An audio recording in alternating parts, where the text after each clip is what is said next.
नमस्कार साथियों, आज हम बकरी पालक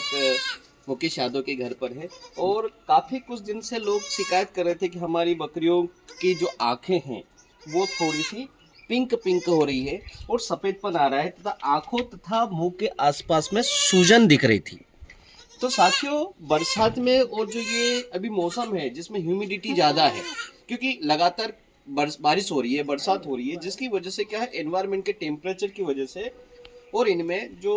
बीमारियों के प्रति रेजिस्टेंस है वो भी कम हो जाता है, जिसकी वजह से ये हमें समस्या देखने के लिए मिल रही है। तो आज हम चर्चा करेंगे कि ये क्यों हो रही है, इसका क्या कारण है और हम इसे कैसे रोक सकते हैं, जिससे कि जो पशुपालक है, देखिए समस्या सामान्य है, ये आंखें हैं। तो ये आमतौर पर ऐसे बकरियों में हमें ज़्यादा देखने के लिए मिल रही है जो कि एकदम पालतू डिसीजन के करीब है, जिसमें 4 दिन 8 दिन या 10 दिन यदि बच्चा देने में बाकी है, उसमें समस्या हमें ज़्यादा देखने को मिल रही।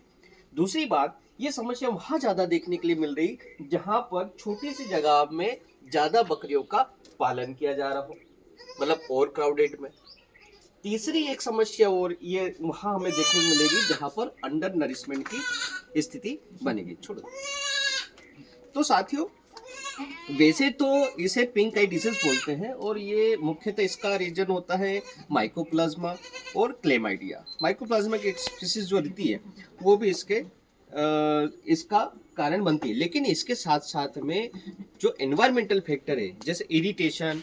आपका अल्ट्रावायलेट जो रेज होती है, फिर डस्ट होती है, ये भी इसमें बहुत ही सपोर्टिंग करते हैं, प्री डिस्पोजिंग फैक्टर बन के आते हैं। क्योंकि क्या होता है, जैसे बारिश हुई, अब ये बरसात रुक गई, अब क्या होगा, धूप निकलेगी, धूप निकलेगी तो क्या होगा, डस्ट उड़ेगी, डस्ट उड़ेगी तो ये इरिटेशन काज करेगी। कभी कभार क्या होता है, कई बार किसान जो पशुपालक होते हैं, ये भाई के पास तो मेंजर बना नहीं है क्योंकि ये इसका खुला बाड़ा है, इसका जो बांधने का बाड़ा अलग है,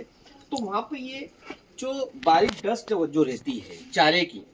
इसकी वजह से भी क्या होता है, आंखों में जाने की वजह से, इरिटेशन होने की वजह से होता है।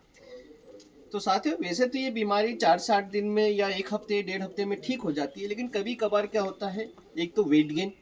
नहीं होता है, साथ साथ समय पूर्व प्रसव भी हो जाता है, एक ये भी नुकसान होता है। और समय पूर्व प्रसव होने की वजह से बच्चे का वजन कम होगा, बच्चा तंदुरुस्त नहीं होगा और उसमें मृत्यु दर की संभावना ज्यादा आ रही है, जो कि अभी वर्तमान में हमें देखने के लिए पशुपालकों की विशेष कंप्लेन है कि ये सब मिल रहा है।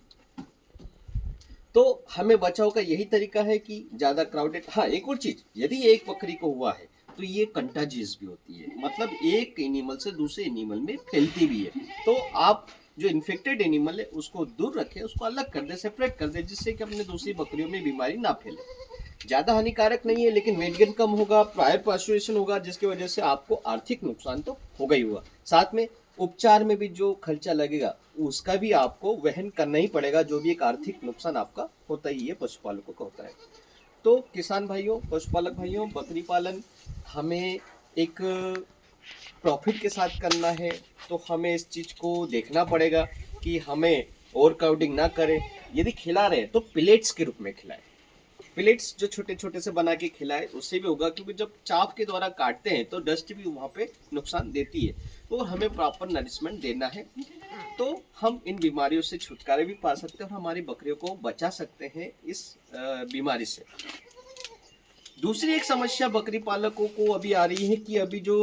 चराने ले जाते हैं तो बकरियां जाके बैठ जाती है, चरती नहीं है, बोलते बहुत हाफती रहती है, मतलब रेस्पिरेशन कहीं से डिस्ट्रेस कहीं कहीं हमें देखने के लिए मिलता है। और एक और समस्या देखने को मिल रही है कि जो खूर है वो थोड़े मुलायम हो रहे हैं, मॉइस्ट हो रहे हैं। वो इसलिए हो रहे हैं क्योंकि कंटिन्यू बरसात होने की वजह से जब बकरियां जाती है तो जब जैसे हमारे निमाड़ में पूरा जो नदी नाले होते हैं, गोए, उस पर पूरा कीचड़ भर रहता है। कीचड़ की वजह से क्या होता है, जो खूर होते हैं वहाँ पे इन्फेक्शन आ जाता है, जिसकी वजह से सॉफ्ट हो जाते हैं। तो प्रयास ये करें कि जहाँ कीचड़ वाला एरिया है वहाँ पे ले जाने से बचें, और साथ साथ अभी जब तक बरसात हो रही तब तक स्टॉल फीडिंग घर पे ही उसको चारा पानी दे, वो भी अच्छा रहेगा। लेकिन साथ में जब यदि हम मिनरल मिक्सचर, यदि विटामिन ए या जिंक कुछ देंगे उसके पोषण में, उसमें ऐड कर देंगे, तो हम इन समस्याओं से भी छुटकारा मिल जाएगा। साथ ही साथ गुड़ का पानी आप देना शुरू करें कि बकरियां यदि आपकी हाँफ रही है, यदि बैठ रही है जंगल में, थोड़ी सी गर्मी की वजह से यदि वो चर नहीं पा रही है, आप यहाँ पे गुड़ का पानी थोड़ा ऐड कर दें, उससे ये वाली समस्या भी आपकी दूर हो जाएगी। तो साथियों, ऐसी बरसात में आप, जैसे गरीब की गाय होती है बकरी, तो आपका एक बैकबोन होता है, उनकी अर्थव्यवस्था का एक बैकबोन होता है एक गरीब परिवार का बकरी पालन। तो आपकी बकरियां बचेगी भी और उनके जो बच्चे आ रहे हैं वो भी अच्छे तंदुरुस्त होंगे, और आप बकायदा अच्छे से उससे प्रॉफिट भी ले सकते हो और आपका बकरी पालन में नुकसान भी नहीं होगा। Thank you so much.